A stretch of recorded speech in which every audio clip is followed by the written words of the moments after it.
రామాయణ సినిమాకు ఆస్కార్ వస్తోందని ఆ చిత్ర నిర్మాత నమిత్ మల్హోత్రా ధీమంగా చెప్తున్నారు.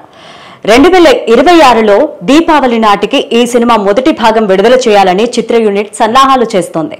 ఇక రెండో భాగాన్ని 2027లో విడుదల చేయనున్నారు. 2024 నవంబర్లో ఈ సినిమా షూటింగ్ ప్రారంభమైంది. హాలీవుడ్ చిత్రం ఓపెన్ హైమర్ కు వచ్చినంత గుర్తింపు రావాలని కోరుకుంటున్నట్టు ఆయన అన్నారు. ఓ ఇంటర్వ్యూలో ఈ సినిమాకు సంబంధించిన విషయాలను ఆయన పంచుకున్నారు. అత్యంత భారీ బడ్జెట్ తో ఈ సినిమాను నిర్మిస్తున్నారు. రామాయణం ఇతివృత్తంగా ఈ సినిమాను నిర్మిస్తున్నారు. సినిమాకు అవార్డు రావడం మనపైనే ఆధారపడి ఉంటుందని నమిత్ చెప్పారు.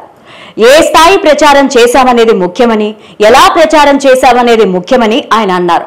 ఈ సినిమాతో భారతీయ కథకు ప్రపంచవ్యాప్తంగా గుర్తింపు తీసుకురావడమే తన లక్ష్యమని నమిత్ చెప్పారు. ఈ సినిమా నిర్మాతల్లో తాను కూడా ఒకటిగా ఉండడం తన అదృష్టమన్నారు. ఈ సినిమాతో చరిత్ర సృష్టిస్తామనే విశ్వాసం ఆయన వ్యక్తం చేశారు. ఈ సినిమాలో రాముడిగా రణబీర్ కపూర్ నటిస్తున్నారు. సీతగా సాయి పల్లవి నటిస్తున్నారు. రావణుడిగా కేజీఎఫ్ హీరో యష్ నటిస్తున్నారు. హనుమంతుడి పాత్రలో సన్నీ డియోల్, కైకేయి పాత్రకు లారా దత్తా, మందరాగా షీబా చద్దా, లక్ష్మణుడి పాత్రను రవి దుబే పోషిస్తున్నారు. దశరథుడి పాత్రలో అరుణ్ గోవిల్ నటిస్తున్నారు.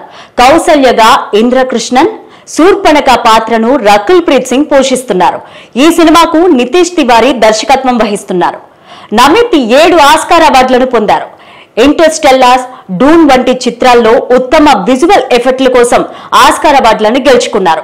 నమిత్ మల్హోత్రా ప్రైమ్ ఫోకస్ వ్యవస్థాపకుడు. బాలీవుడ్ చలనచిత్ర నిర్మాత నరేష్ మల్హోత్రా పెద్ద కొడుకే నమిత్. అతను ముంబైలో పెరిగాడు. అక్కడే జుసూద్బేన్ స్కూల్లో తన పాఠశాల విద్యను పూర్తి చేశారు. HR college of commerce and economics నుండి కామర్స్ గ్రాడ్యుయేషన్ పొందారు.